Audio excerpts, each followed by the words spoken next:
Yaskawa.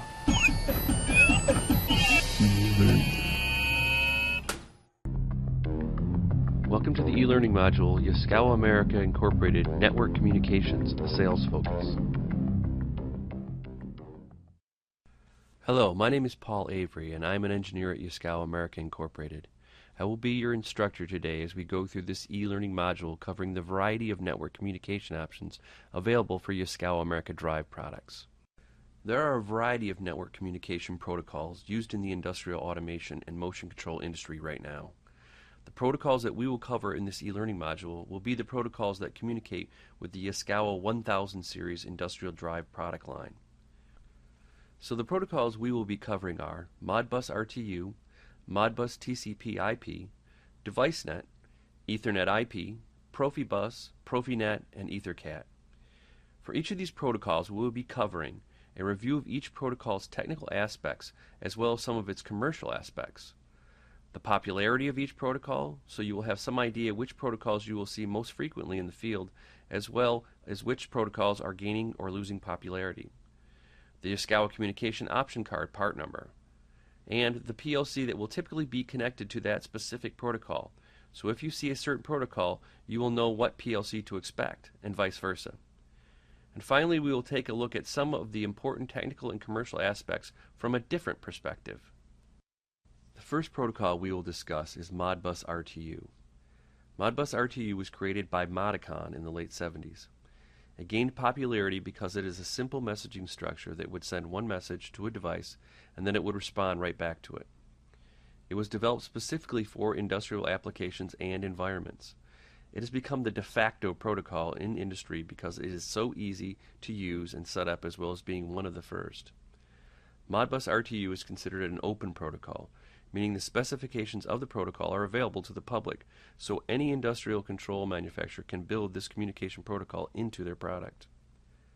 The topology is a line configuration with each controlled device daisy-chained one to the next. The maximum speed of this protocol is 115.2 kilobaud. 115.2K is not considered very fast by today's standards, but is still considered a very capable speed and a very capable protocol. You can connect up to 250 devices on a network. It communicates over a serial physical layer, a two-wire setup, where transmissions are sent and received on the same lines. The RTU version has a redundancy check to verify the transmitted data and to ensure that it is correct. This redundancy check helps in situations where noise can alter information being transmitted and prevents misoperation of the controlled device. There is an ASCII version and an RTU version of Modbus, the RTU version being the more popular. You will find that this protocol is built into all of the Yaskawa Industrial 1000 series drives. Right out of the box there are terminals R plus and S plus and R minus and S minus to wire to. When you see the Modbus protocol, it will commonly be connected to a Schneider PLC. Schneider acquired Modicon and includes the Modbus protocol into all their products. The Schneider PLC is capable of communicating through other protocols, but if you see a Schneider PLC, most times it will be using the Modbus protocol. According to the 2010 IMS Industrial Networking Report, there are more than 14 million Modbus RTU nodes, drives and other control devices, connected in the United States, a very substantial amount. It is common for an organization to make an Ethernet version of a popular protocol, and that is exactly what Modbus TCP IP is.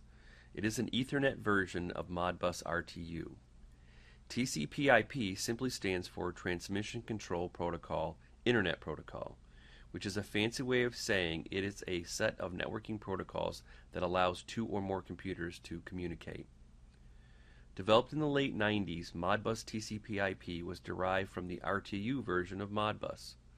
Just like Modbus RTU, Modbus TCP IP is easy to install and set up and employs a simple messaging structure.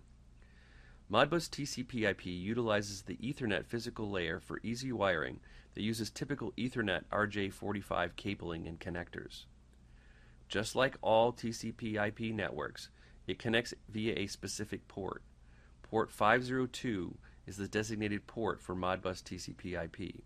All Modbus TCP IP communications will be conducted over this port. Modbus TCP IP is also an open protocol. The topology can either be a tree or a star configuration. The tree topology allows you to go from one controller to a switch, then to various groups of switches and devices to communicate. The star topology, which is most common, is configured to go from the controller to one switch and then from the switch to the controlled devices. The communication speed can be up to 100 megabaud, which is a typical Ethernet speed.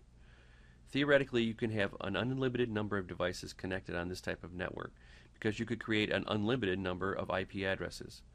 But practically speaking, the controller you are using will set the limit as to the number of devices that you can have on the network.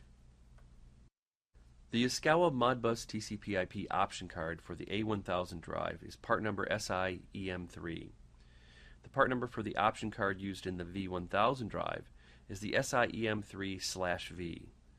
The SIEM3/V comes with a carrier that mounts the option card to the V1000 drive. All of the network communication option cards covered in this e-learning module will require the same carrier when mounting the cards in a V1000 drive. When you see the Modbus TCP IP protocol, it will commonly be connected to a Schneider PLC. As mentioned previously, the Schneider PLC is capable of communicating through other protocols, but if you see the Schneider PLC, most times it will be using either the Modbus RTU or the TCP IP protocol. According to the 2010 IMS Industrial Networking Report, there are about 500,000 Modbus TCP IP nodes connected in the United States. This number is growing quickly as it gains popularity. The next protocol we will discuss is DeviceNet. DeviceNet was originally developed by Allen Bradley in 1993 as a robust and low-cost protocol used with their PLCs. DeviceNet was initially an Allen Bradley protocol, but it was later opened to third-party vendors by Rockwell Automation. It has since become part of the protocols managed by the Open DeviceNet Vendors Association, or ODVA. It's layered on top of their CAN network technology. DeviceNet is built on the ODVA's Common Industrial Protocol, and since it's built on CIP, you will have access to devices on ControlNet or Ethernet IP networks. The topology is a line configuration with each controlled device daisy-chained one to the next. The maximum speed of this protocol is 500 kilobaud. 500K is considered an average speed by today's standards, not the slowest, but also not the fastest. The physical layer is a twisted shielded pair, which is essentially serial communication. As for the number of nodes you can have on one network, you can have up to 63 devices and one controller on a DeviceNet network. The Yaskawa DeviceNet option card for the A1000 drive is part number SIN3.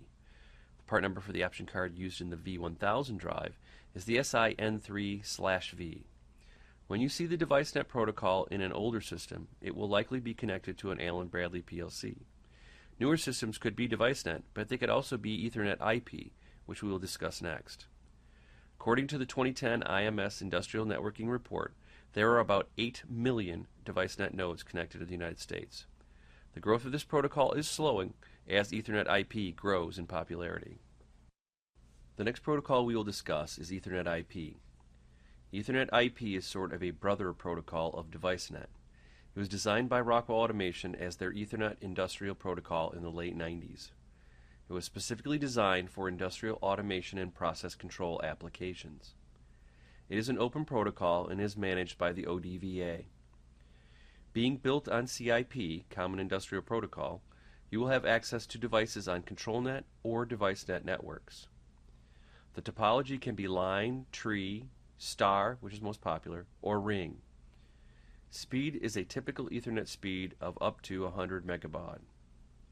Ethernet IP utilizes the Ethernet physical layer for easy wiring that uses typical Ethernet RJ45 cabling and connectors. Just like Modbus TCP IP, with Ethernet IP you can theoretically have an unlimited number of devices connected on the network because you could create an unlimited number of IP addresses. But practically speaking, the controller you are using will set the limit as to the number of devices that you can have on the network. The Yaskawa Ethernet IP option card for the A1000 drive is part number SIEN3. The part number for the option card used on the V1000 drive is the SIEN3/V. When you see an Allen Bradley PLC, the DeviceNet protocol will probably be used on the older system, while the newer systems will be using Ethernet IP. According to the 2010 IMS Industrial Networking Report, there are about 2 million Ethernet IP nodes connected in the United States. The popularity of this protocol is growing quickly. The next protocol is PROFIBUS. The word PROFIBUS comes from the full name of this protocol, which is Processed Field Bus.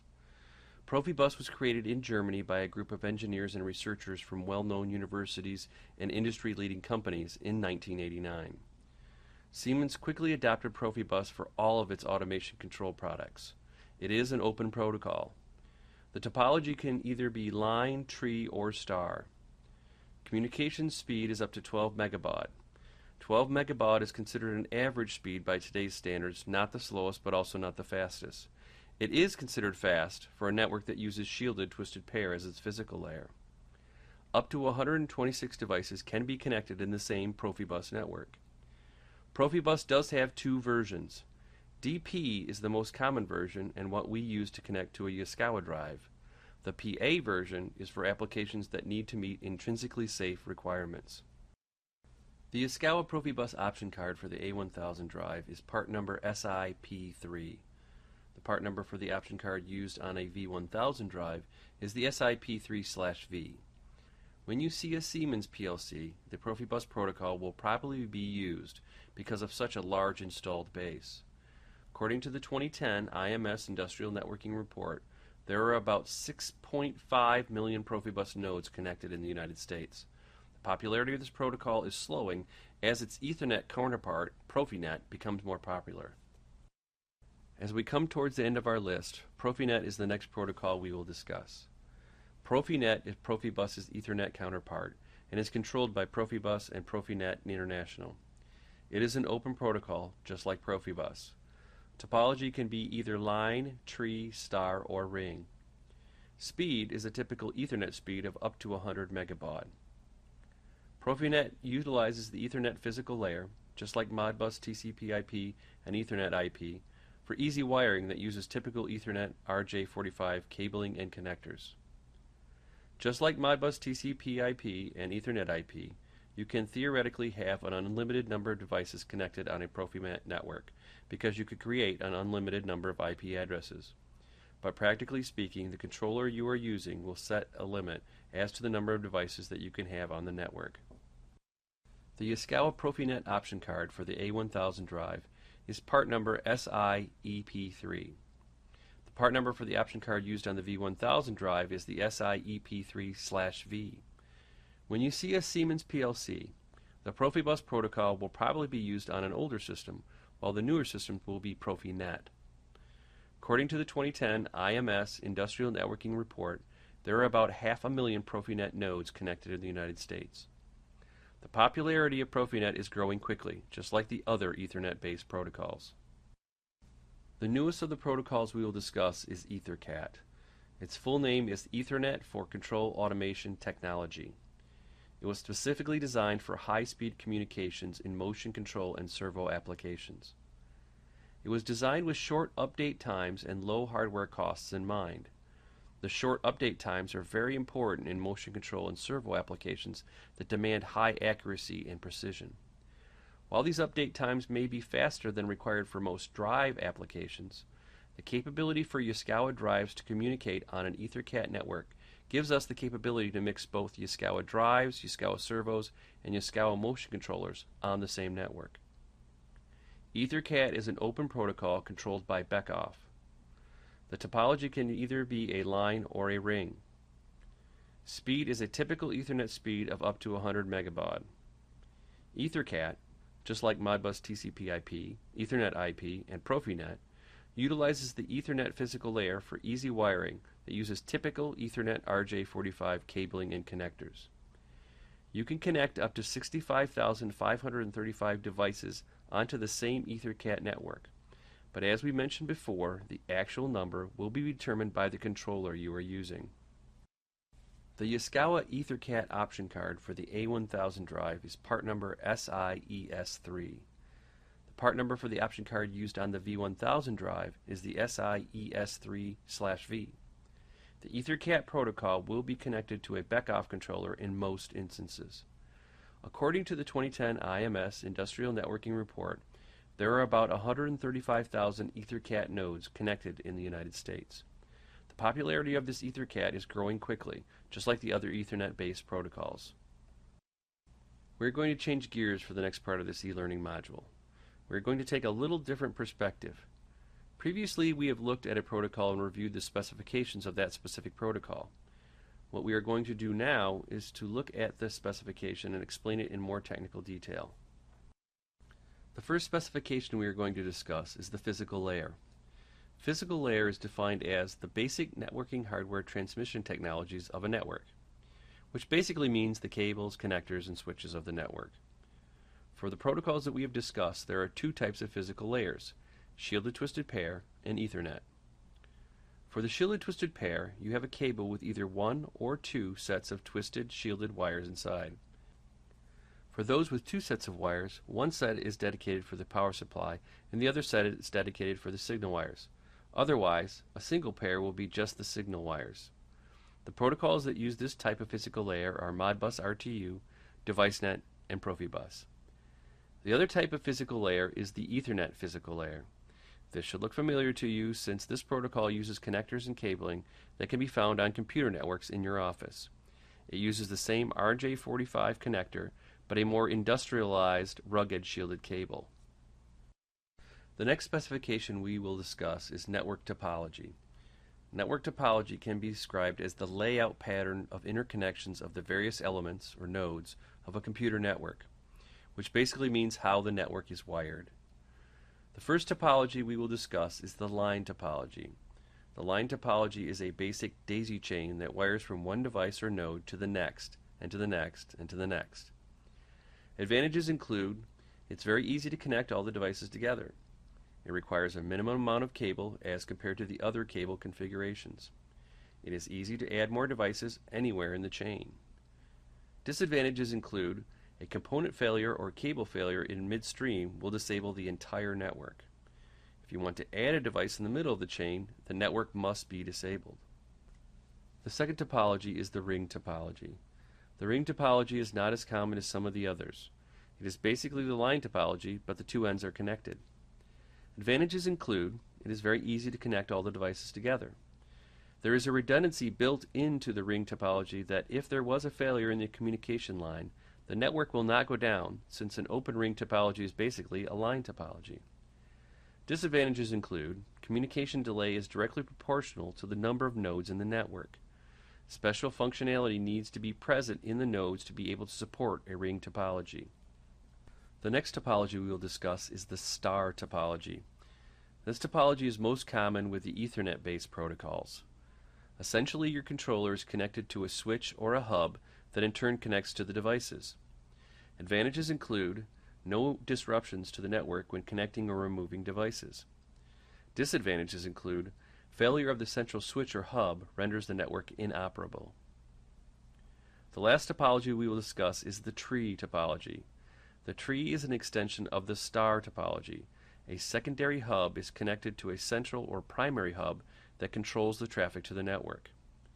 Advantages include using the central hub increases the distance a signal can travel between devices. Disadvantages include more cabling is required in a tree topology than in any other topology, and the entire network will collapse if the central hub fails. Frequently, a customer will say they want to control their drive using Ethernet. There is one thing to keep in mind when you find yourself in this situation. Yaskawa offers 4 different Ethernet-based protocols that the customer could choose from: Modbus TCP IP, Ethernet IP, PROFINET, and EtherCAT. So if a customer tells you that they will be using Ethernet to control their drives, your first question should be, which one? Because the last thing you want to do is supply Ethernet IP option cards for a customer that wants to use Modbus TCP IP. Our next topic will be a review of which PLC is typically connected to a protocol. First, the Schneider PLCs will always use one of the Modbus protocols, either RTU or TCP IP. AB or Allen Bradley PLCs will either use DeviceNet or Ethernet IP. Siemens PLCs will be one of the Profi protocols, either PROFIBUS or PROFINET. The rookie on the team, EtherCAT, will always be connected to a backoff controller. To help you keep all of these specifications straight, we have created a cheat sheet. Download the cheat sheet from the same location that you downloaded this ELM. It is just a JPEG file, so you can keep it on your laptop or your phone for easy reference. The best way to complete the learning process is to test yourself on the topics that you just learned. Technical Training Services has created a certification test that consists of 10 stories that are right in line with what you will experience with customers in the field. In all the questions, the customer has a netcomms application and he needs your help to solve it. Complete the test and return it to Technical Training Services for grading. We will notify you of your score via email. Thanks again for joining me for another Yaskawa e-learning module. I hope that the time used to review this information was well spent. Please feel free to contact the Technical Training Services group of Yaskawa America with any and all comments and questions. We would genuinely enjoy hearing from you. Thank you and have a great day.